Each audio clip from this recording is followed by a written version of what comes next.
Breaking stories developing at this moment. You are looking live in Toronto, where someone driving a white van going down a major street in the northern part of the city has jumped a curb and run over multiple pedestrians, people in crosswalks and people on sidewalks. Reports are that this van traveled as far as a half-mile, that's the early reporting from witnesses, not authorities, on sidewalks and running over a number of people. We know there are fatalities. We do not know how many. In Nashville, Tennessee, outside in Antioch, the man who is said to have shot and killed 4 people at a Waffle House restaurant is now in custody. We have a picture of that man being taken into custody in just about the last hour, and here he is. Authorities are planning for a news conference to begin in a matter of moments, and we'll have live reports on both of these stories. The extraordinary interview with a witness in Toronto is continuing. Let's listen through the facilities of CP24. Yeah, they got hit. A bunch of people got hit. I'd say at least 40, 50 people. At least 40, 50 people. Oh, my God. Wow. I can't do this anymore. I'm sorry. Thank you. Thank you so much for that. That's Ali describing the scene. He says he was about 100 meters away from the van that started to hit people. There you go. You're seeing that because that was a feed from Associated Press Television News, APTN, and they were feeding us that through the facilities of Reuters. APTN was feeding that to us from a local station there. These are pictures of the scene in Toronto, and our Catherine Herridge, who is a Torontan herself, and has been watching us with this throughout the day. Catherine, as we wait for the authorities in Nashville, and we will go there immediately when that news conference begins, we're also waiting for firm information from police. And Catherine, what we're getting from local news sources and from witnesses is beyond disturbing. Well, Shepard, just in the last few minutes, the Canadian media has now posted a photo of what they say is the white van that was responsible for mowing down those pedestrians. And you can see from the image that the white van is, in fact, a Ryder rental van, and that the front section of that van appears to be heavily damaged, as you just heard the witness describing, not only hitting people, but also the post office boxes that run on that section of Yonge Street. Yonge Street, for folks at home who've never been to Toronto, this is the major north-south artery that runs from Lake Ontario up through to the northern part of the city. In fact, it runs for dozens of miles, and as I remember, it is the longest, if not one of the longest, arteries that runs north-south in Canada proper. And the last thing I'll say is that there is video that's just been posted of the suspect being taken into custody, Shep. Catherine, thank you. We'll continue to monitor breaking developments out of Toronto. Catherine, please stay with us. For the moment, I want to go to breaking news outside Nashville, Antioch, Tennessee, where authorities are convening now on what has become a rainy afternoon in Nashville to tell us about the capture of the suspect in the Waffle House murders. Custody in a wooded area near here by members of the police department's Specialized Investigations Division's Narcotics Unit. From his apprehension, he was taken to the South Precinct, where he immediately requested a lawyer and refused to make a statement. Ryan King has been taken to General Hospital to be checked out, and then will be taken to the National Jail, where he will be booked on 4 counts of criminal homicide. Again, the apprehension team consisted of members from the Police Department's Specialized Investigations Division's Narcotics Unit. Almost all of those persons are undercover. Their supervisor is Lieutenant Carlos Lara. Lieutenant Lara was there at the apprehension scene. He'll describe to you what happened.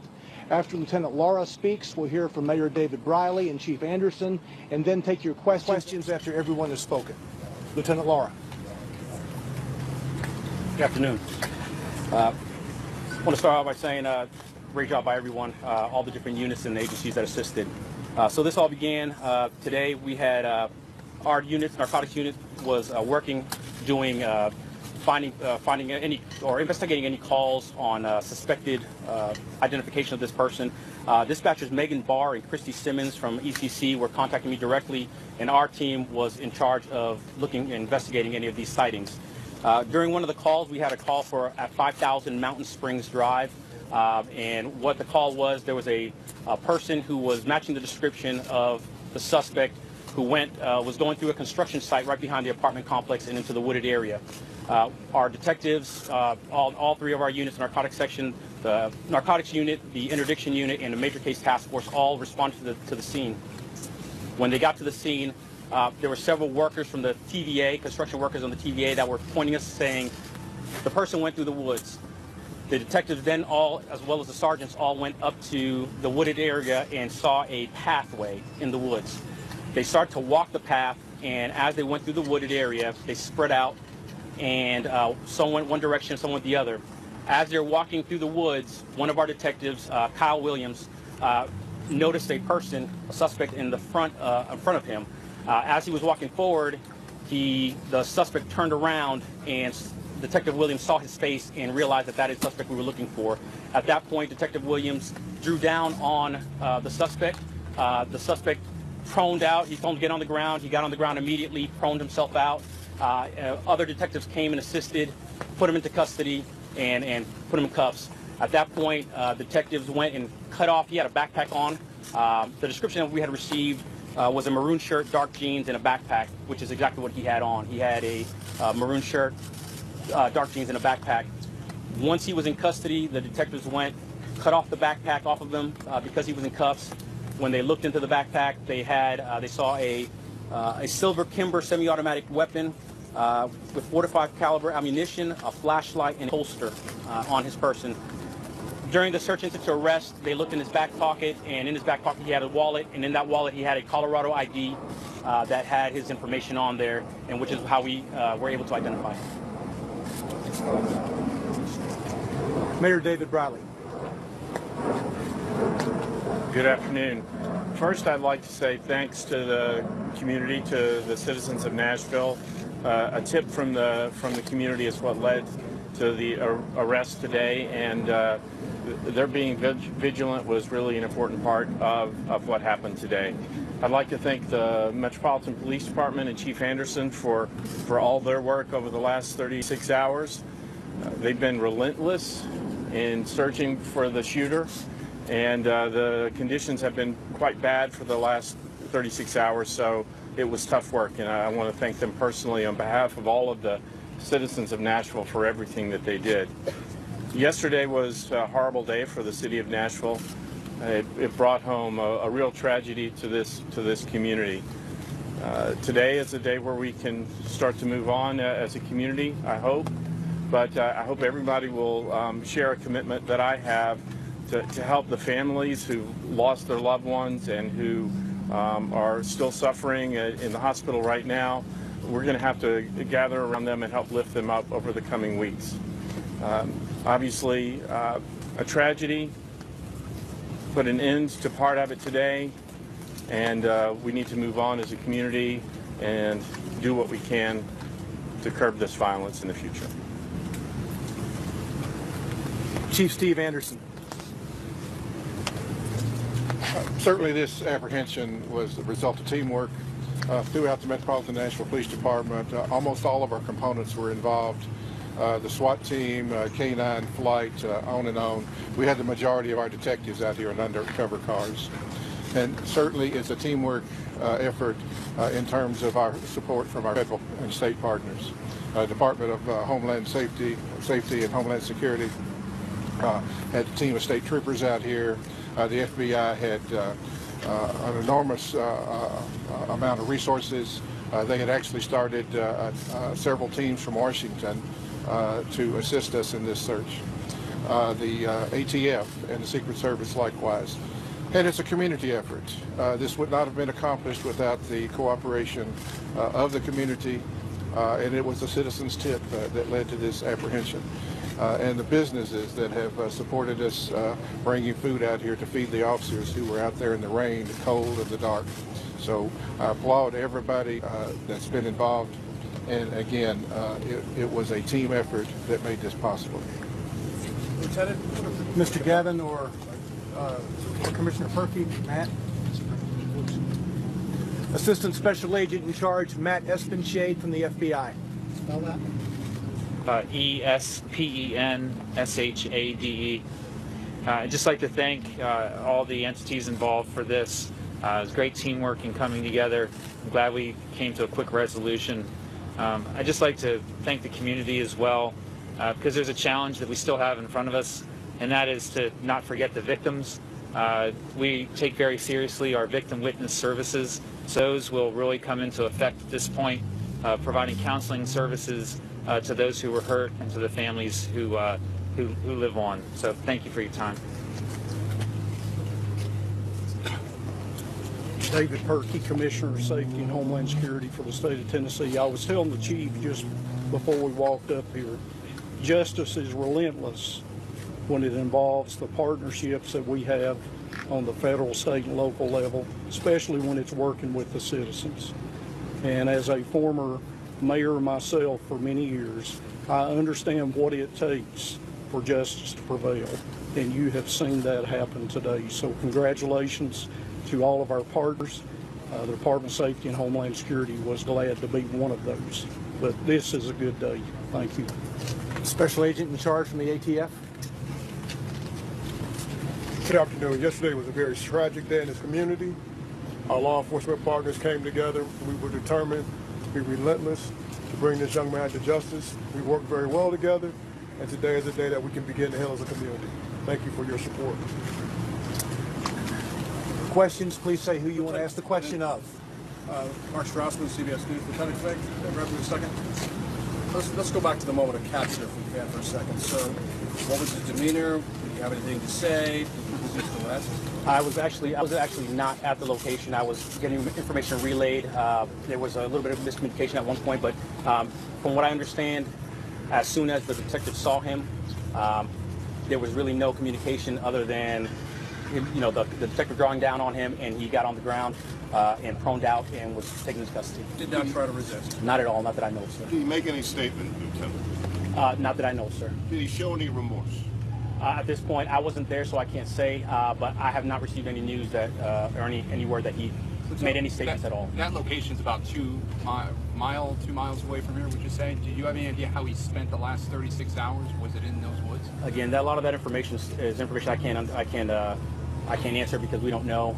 We believe that he's possibly stayed in that same area, but again, 5,000 Mountain Springs is not far from here. It's behind where he lived, so who knows? We won't know until the investigation continues. He was clearly able to get some material, was he not? He was able to get the backpack. He was able to get his gun. He was able to get his shirt. Yes, when he was caught, he did have a maroon shirt, dark jeans, and a black backpack with, again, a silver Kimbrough semi-automatic weapon, flashlight, a holster, and some 45 cal ammunition, and that's all we have at this point. Now, originally there was 2 guns that were reported missing. One of them was found on him. Where was that 4th gun? I'm sorry.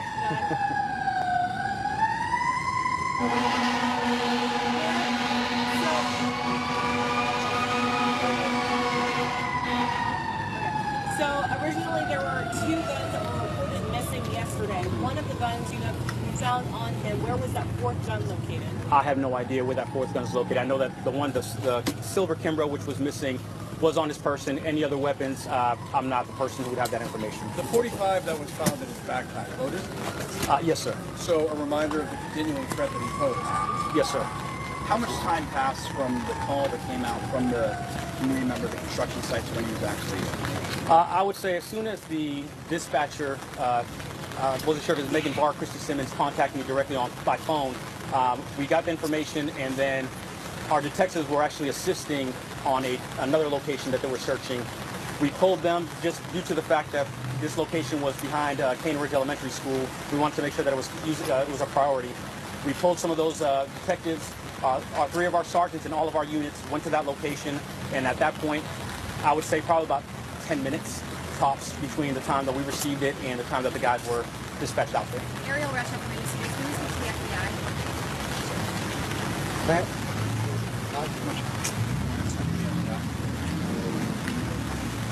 Yes. Sir, how concerned are you that Travis Reinking was able to slip through the cracks? Are you staying from the time yesterday of the shooting until now, or? How concerned are you that Travis Reinking has a past mental health history, and he also has had many run-ins with law enforcement, including the Secret Service? The FBI is aware of him. How concerned are you that he slipped through the cracks? Okay. I can tell you from our perspective, after the incident at the White House and the assessment that happened in the Springfield office, that every federal resource was brought to bear and that we were able to effectively neutralize what we felt was the threat at the time by ensuring that he did not have the ability to purchase or own weapons, and that those weapons were taken. How was he able to get that back? That I would have to refer you to the Illinois State Police or the Sheriff's Office there in Illinois. Should his father connection he might have had with sovereign citizens? We are investigating all the possibilities to any groups, but right now we have no information to provide on that. Should his father have given him back those weapons? I can't make that assessment. Obviously, it's a very tragic thing. He was not able to possess or own those weapons, so on its face, yes. Has his father given a reason for why his weapons were given back? I haven't heard that. Are there any gun laws that the father may have violated by giving his son the weapons? I would refer that over to ATF. All right, Mr. ATF. So happens you're right there, man. I appreciate you being here. So is it possible that his father could be subject to gun laws? Could his father have violated gun laws by giving his son the weapons? It is possible if you transfer weapons knowingly to a person that is prohibited, so that could potentially be a violation of federal law. As far as you know, for your agency, has the father told you, or do you know why, the stated reason for giving him back? I can't speak to that at this point. Is he under investigation? All federal departments are looking at him for any potential violations of federal firearm laws or obviously the homicide he committed. Could he face charges? He potentially could. But Ryan King, was he supposed to have guns here in Tennessee? State law is obviously different, but even though his guns were taken away in Illinois, should he have had weapons in Tennessee? He should not have had weapons, correct. In Tennessee? In Tennessee. So he was legally stripped of his ability to purchase or possess weapons? Well, that actually goes back to FBI. They control the NICS system, not ATF. Okay. Lieutenant Laura, if I could ask you a question. Lieutenant who? Laura? Lieutenant Laura. Yes, sir. Give us an idea of how this man was able to survive and escape your dragnet. What do you think that he was able to do to avoid? I have to say that I don't know. We don't have that information. I wasn't involved in a lot of the planning and a lot of the search. I had a specific job, and Art and Unit had a specific job, so there's a lot of things that we have to take into account that I don't know of. So all I know is that when we caught him, he was at 5,000 Mountain Springs in that area. There's a good chance he'd been there for since this occurred, but that's information I just can't give you. Did you get a chance to look at him? What did he look like? What was his physical condition, sir? I was not able to be over there, but he looked like, again, he looked like he was tired from what I was told. Have you all searched that area before? Have you all searched that area before? That specific area in those woods, I don't believe, at least during the time that I was working and our guys were there, we didn't check that area that I know of. I know that today was the first time we actually had that call to that wooded area behind that construction site behind 5,000 Mountain Springs. That's where he lives, right? Is there anything else that you're looking for? Any, like for that expansion gun or anything else that you guys are looking for? You'd probably want to refer to the other investigators involved. That's something that I wasn't involved in. So. You said that you didn't necessarily canvass the area where he was apprehended, but that is the area right behind his apartment complex. That gives some concern to the residents there. I did not personally. I know that there was several other units that were involved. I was not personally, and none of my unit was involved in that canvassing that I know of. I know that there was several units and agencies that were involved assisting. Absolutely. I know that at one point we were hearing that just about every apartment complex out here was doors being knocked on and areas were being searched. But I know that, again, that area, when this tip came in, as soon as it came in, we responded to make sure that we were able to verify if the tip was accurate or not. Are you confident that he was acting alone? I don't have that information. Again, that's something you're going to have to refer to somebody else. Did you flee? Did you run from them, Lieutenant? When they came upon him there in the woods, how far back was he? Did he try running? Did they chase him? From what I was told from the detectives that apprehended him, he did not try to run. As soon as the detective saw him, he pulled out his weapon and told him to get on the ground, and immediately, from what I understand, he got on the ground, proned out. Other detectives went, helped cuff him, search him. They found in his back pocket his ID, and then they cut off his backpack and found the weapon in there. Can we get a gentleman from the We have a FBI? crew over there right now. We have a crew. Last question. We have a crew over where he was captured right at this moment, and it appears that law enforcement is pulling out bags of evidence. Can you talk about it all, what they have gathered so far? I personally don't know. That may be something you want to refer to Mr. Aaron. Yeah, we'll talk about that when the article searches are done. in the woods. Let me say that this area, as you all know, was the subject of extensive searching yesterday. That's where the last sighting was, around 8:30 Sunday morning. There were police dogs, there were officers. That area was widely searched on yesterday. How long he'd been there, where, you know, the report from the citizen initially yesterday was he was shirtless. Today he's wearing a red shirt. So we have a myriad of questions for him, but as I said at the beginning, he, when he arrived at the South Precinct, asked for a lawyer and refused to answer any questions. Sure. Thank you all. And there you go. That's the latest from Antioch, Tennessee. The suspect is in custody. Earlier reports were there was no reason to believe there were any other suspects. And we have a picture of the suspect, which we're going to show you now. He has been, nope, there's the suspect, taken into custody this afternoon, had in his possession a handgun in his backpack when arrested. He had been reported to have been naked the day before, or I should say when the shooting took place in the middle of the night at the Waffle House in Antioch, and a young man wrestled the gun away from him. He is now in custody, has lawyered up, and more information is to come. First, there is breaking news now on Fox News Channel. This was the scene a short time ago in Toronto. Someone driving a van, of one of which we now have a picture, up onto the sidewalk and took a trip as far as a half a mile on that sidewalk. Reports indicate the driver was going somewhere between 35 and 45 miles per hour. And now we have pictures of the takedown of the suspect. Look at this.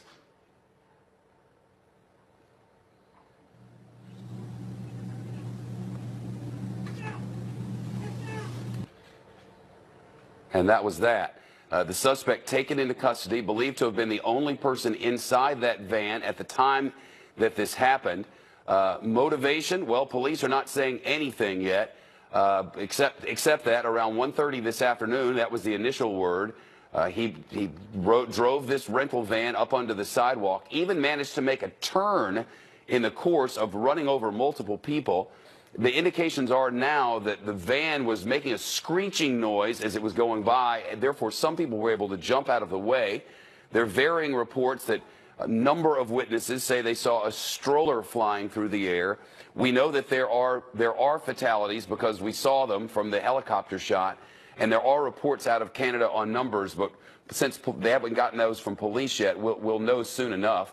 Ryder Trucks has made a statement saying that Ryder is aware of the incident involving the Ryder rental truck. They take safety and security of their fleet seriously and are cooperating with the authorities on this matter. The mayor of Toronto has stepped forward. Nobody has given any word on motivation yet. If they have been able to speak with this suspect and get that sort of thing, we don't yet know about it. I believe there is a live news conference coming in. Let's listen. Did you see this happen? I did not witness it, no. All I know is there's van. Can I see the van? Yeah, it's right here. Okay, can you tell us what you did And see? this is where they caught him, right over here. Did you see the van? The van is here. I took that picture. I did not see this. No, I got there maybe 20 minutes, 30 minutes later or something. What did you see when you got there 20 minutes later?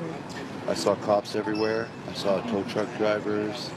I saw ambulances. When I walked up the street, I saw body bags. So far, I've seen 3 body bags myself. I've seen people's shoes on the ground, which I've been mentioning over and over. And I see people everywhere. I see ambulances. We're in Toronto, and this is starting to happen. So it's, you know. Why did you want to specifically mention those shoes? Because a loved one will recognize those shoes, right? Your loved one would recognize your shoes. It's a small thing, but your shoes are no longer attached to your person. They're next to your corpse because you've been murdered, you know? Because a van drove over your body until your body was dead. And the shoes aren't with you anymore. And your loved one will come, and on the news, they'll see your shoes. It's horrific. That's well, that's coming to us from Reuters Television News. The Prime Minister, Justin Trudeau, has just sent out a message. Our thoughts and prayers are with those affected by this terrible tragic incident at Yonge and Finch in Toronto. That's the street corner. Thank you to the first responders working the scene. We're monitoring the situation closely. Again, that's from the Canadian Prime Minister. Toronto Star newspaper is now reporting 7 people have been taken to trauma centers. Sunnybrook Hospital there in Toronto has confirmed by a news release that they received 7 patients from the scene of at the trauma center. They've locked down the emergency department as a precaution. The hospital confirms they're working to ensure that there are enough bed for all of those who are injured. The Toronto mayor has also sent out condolences and a promise to get to the bottom of whatever it is that's happened. We've got no information from police just yet on anything about this suspect, but the truth is we have seen situations. I'm sorry? Live pictures. These are live pictures from the scene that are coming in now, again, through our news agency feeds. You can see police are still on scene. Many of the streets have been blocked off, and the investigation well underway.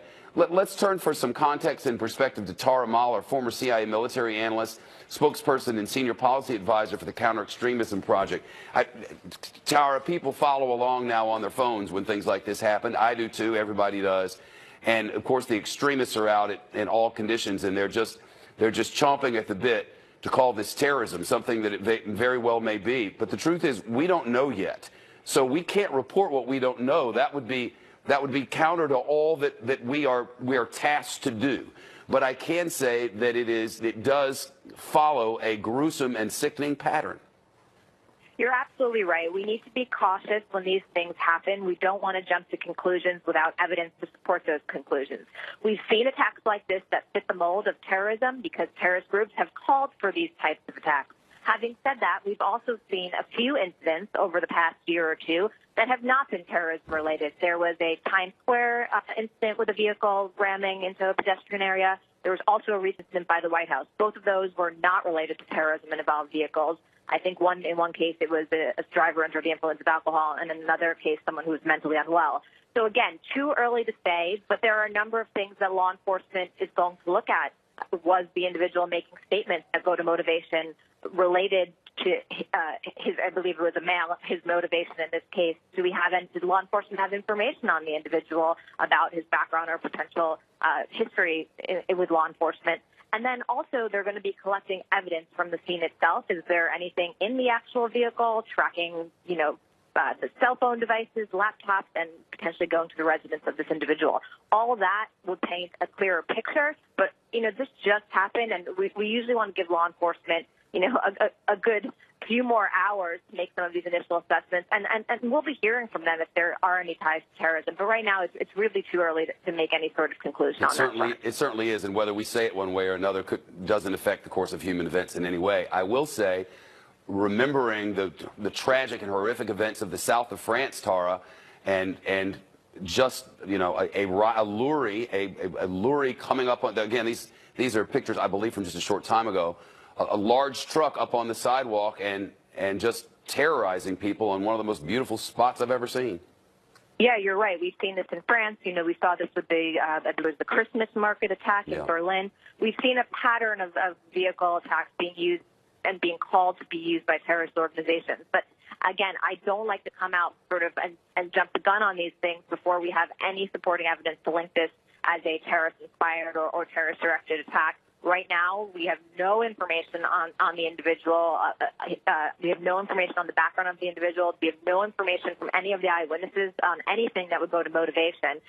All the descriptions that I've heard by watching your show since it started have basically been about the actual, speed of the car and how it hit the people, but nothing that would actually go to motivation. Other than that, it seemed that it was intentional, but that could be for a variety of reasons. Yeah, I guess one of the first things you want to know is who this guy knows, what this guy said on social media or to others, and if he was making any statements along the way. I mean, you want to know if there are others who would have similar intent.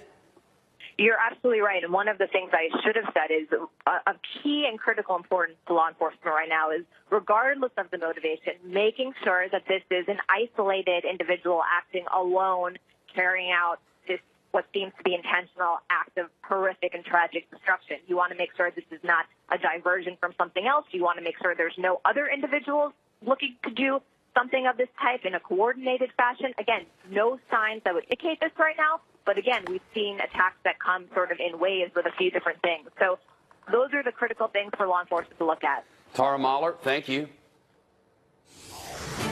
3:30 on the East Coast, 3:30 in Toronto, where we are following developments, and the video is now backing up the reports from the witness a short time ago of shoes in the street. This often the reason is when medics are treating you, you know, and of course there are other reasons as well. We don't know motivations here, but we can tell you multiple people have been injured. We believe that there are multiple fatalities, but quite frankly, authorities have not come forward with official information just yet. We've gotten most of our information from Canadian news sources and witnesses on scene on what was a gorgeous sunny afternoon in Toronto. The winter has been long and harsh, and at long last, a Monday afternoon with temperatures in the upper 50s and low 60s and lots of people out on the streets. One of the longest through streets in all of Toronto, according to Catherine Herridge, who is from there, and teeming with people in the early part of the afternoon when this van jumps the curb and continues to just mow down pedestrians and others. Our Trace Gallagher has been monitoring reports coming in from our sources in Canada. Trace? And just to pick up on a couple of things that you and Tara Mahler were talking about, Shep, about indications, we don't want to get ahead of ourselves. We do not know if this was deliberate or not, but if you look at the Ryder truck, it kind of harkens back to a couple of other things. You mentioned the Nice attack, and Tara Mahler mentioned the German Christmas attack, but remember the London Bridge attack back in 2016, where it was a rented van that went onto the bridge, killed 8 people, and then you had people getting out of the van, going to the nearby restaurants and stabbing people there. You had the Las Ramblas attack in Barcelona, Spain. That too, a rented van going down Las Ramblas at a high rate of speed, killing people there. Even the Westminster Bridge, that was also a rented van. So it kind of fits that pattern. And again, we're not pointing fingers or trying to get ahead of the story, but it does kind of fit a pattern. And when you talk about police going inside the van and looking for things, they're going to wonder if this was in fact deliberate. Was it just the first phase of a multi-phase attack? There was mentions from Catherine Herridge that he was found with a weapon or weapons. Was his intent to do the running down first and then get out and do more harm to people? That's one of those things we just don't know yet. But one of the patterns they will follow, even the attack in New York City and Lower Manhattan, Shep, that too was a rented van on Halloween of last year. In Canada, over the past 4 years that we have seen, there have been 3 significant terror attacks. One in August of 2016 in Ontario, where a terrorist threatened to blow up a bomb in a major urban area, and in fact the bomb actually exploded inside a taxi cab, and the person got out and police shot and killed that terror suspect. In October of 2014 in Quebec, they had a terror suspect who actually ran down 2 soldiers, killing one of them, and then just 2 days later someone opened fire and go ahead. The sidewalk, it was quite fast, and he just went through people and went over people. And when I was here, I saw 6 people were on the ground, 2 people were getting CPR, and now we see a person is dead there on the ground. We see one person just right at the corner of Yonge and Finch with an orange tarp and some of the other articles of clothing around that person. And tell me what your thoughts are when you saw this happen. What did you do? When I saw this happen, I waited for a signal and I went right over and I called 911. I asked for an ambulance. And, you know, I'm just shocked. I was with my friend, and, you know, this is ridiculous. Like, if it was an accident, then you would have like stopped, or you would have like hit yourself at the wall or go to the car road. But the person just went through the sidewalk and he didn't stop. And it's just, you know, shocking. I know you said you were standing right here at this corner. Around here, yes. Around here. And you saw the person make a left turn here? Actually, onto Yonge? I'm not sure from which side he came, but I just saw him making a curve. Curve, okay. Did you get a look at the driver? No, not the driver, only the car. Okay. And can you tell me, when you went over, you called 911, what did you do next? I kept on calling 911. It was around for like 5 minutes. And then I gave my information, and I stayed by the side, and I was waiting for, you know, ambulance. And then later on, the police officers, they asked me to get into the TTC vehicle. Yeah. And then I was asked to tell them, give a statement about what I saw, what witnesses I made. Did you try and help any of the people on the curb that you saw, the 6 people that were lying there? When I was there, there were already people trying to make help. I already saw people were doing some CPR. So at the moment, I was shocked. So I couldn't do anything to help, but I did try to make call to 911. I wish I could have done more. How are you feeling right now, seeing all the police, the ambulance, person lying there? Still shocking. It doesn't feel real. Like I saw a person died right in front of my eyes, and I don't know what to say really. Yeah. Can you tell me the ages around, what would you think the ages and who the victims were? To me, the victims, they look young, not like teenagers, but I would say around 20 to 30s. So they were young people, and so that's even more sad. Like they're not. They didn't live their life long, and I heard many people died at their young age. It's trying to where a lot of young people, they try to reach out for their dreams. They go to university and college, but yeah. When you saw the person doing CPR and helping, or other people helping, did you stay and wait for the paramedics, for the ambulance to get there? I did stay right beside the people, beside the victims, and I was keep on calling 911. Yes, I kept on waiting for the paramedics. Can you tell me, were people screaming? Were they running away? What was the scene like? In the beginning, I saw people screaming stop, and people, they're asking for help. The lady who was doing CPR, she was asking if anyone had medical license, anyone knows to do CPR. She kept on doing, and it was quite, terrorizing. Thank you so much for that, Peter. Appreciate it. I know you're in shock right now, as many Torontonians. There you go again. That coming to us from CP24 News. She's continuing now. Let's listen. Oh, well, I see her, but I guess it's a separate feed. Lots of, there we go, listen. Speak to one person here. What are your thoughts when you're seeing all of this? But when you're just trying to talk to people in the crowd. I have some new information that I do want to give you. City TV is a local news channel in Toronto. And a witness speaking to City TV says that the driver was, there was a driver directly behind the van before it mounted the curb there. And quoting that witness, people, fire hydrants, there's mailboxes being run over, said this unnamed man. As the van continued, he said, I witnessed at least 6, 7 people being hit and flying in the air like killed on the street, was his report.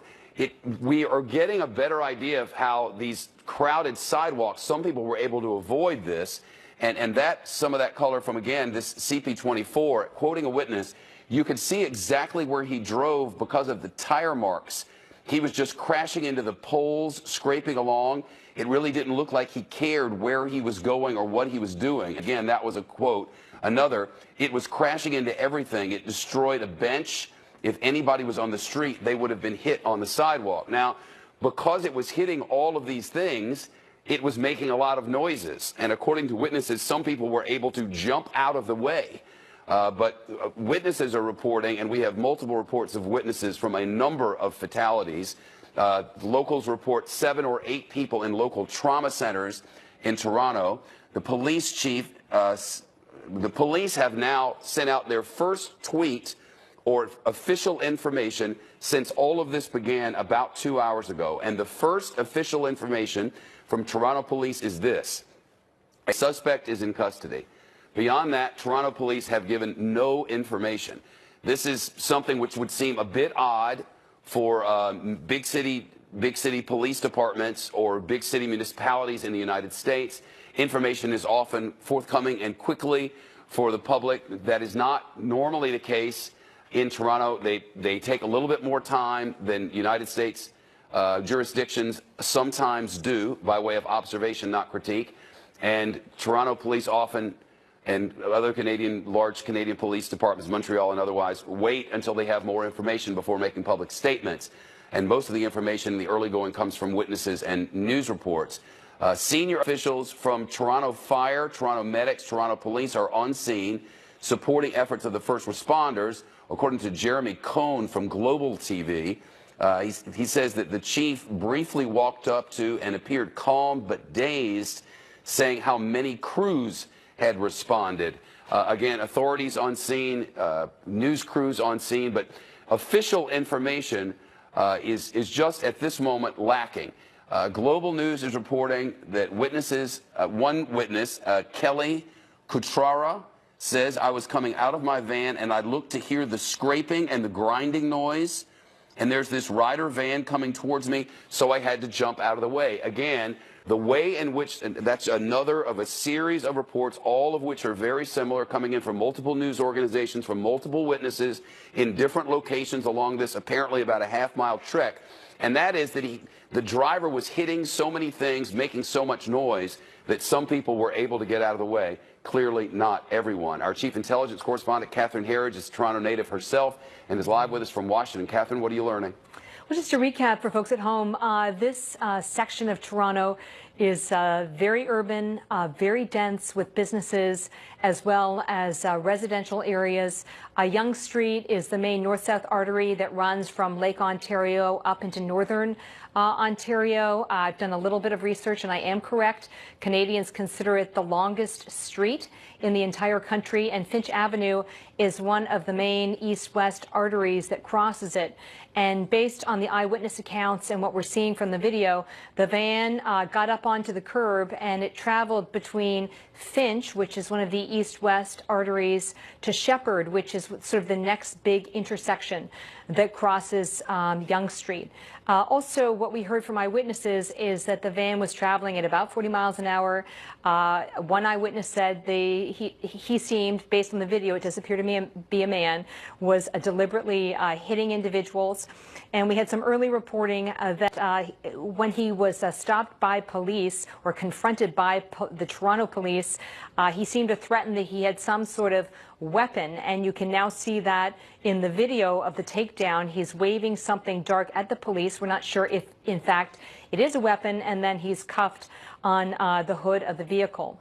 The trauma center that they've taken individuals to, Sunnybrook, this is the sort of preeminent trauma center in the Greater Toronto area. It's about 4 to 5 miles from the site in the eastern part of the city. But this is where they bring everyone from the Greater Toronto area when they've got a trauma situation, Shep. You know, Catherine, the G7 meeting in Toronto about a half-hour drive or so away, and this is happening right now. Just by way of juxtaposition, they're lining up for a photo shoot of some sort. Members of the G7. We have people who are there covering this by way of assignment. You know, you're assigned to go cover these sorts of things. This G7 meeting happening in Toronto, and it is as if nothing has happened. At least to see it from this. Again, this is about 18 miles away, and in city traffic. More than 30 minutes, Catherine, I think is fair to say. I want to check the location, but I believe that the G7 is in sort of the heart of what I'll call Old Toronto, so near the waterfront, because, you know, it's like a port city on the Great Lakes. And Finch and Yonge, you know, years ago would have been seen as sort of the suburbs of Toronto. But as we were reporting earlier, the Greater Toronto area is now a combination of about a half dozen municipalities, and it's upwards of 5 million people. So what 10 years ago or 15 years ago was sort of the suburbs in Toronto is now part of that Greater Toronto area. But there's really considerable distance between what's happened with that white Ryder van and the G7 downtown. I mean, this would take you probably well over an hour to get to by car at the very least, Shep.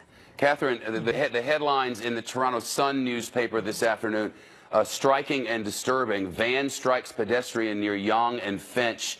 And earlier it said bodies all over Yonge. There is a man in custody, and there's video thereof. And quoting the Toronto Sun, numerous pedestrians have been struck by a white van on Yonge near Finch.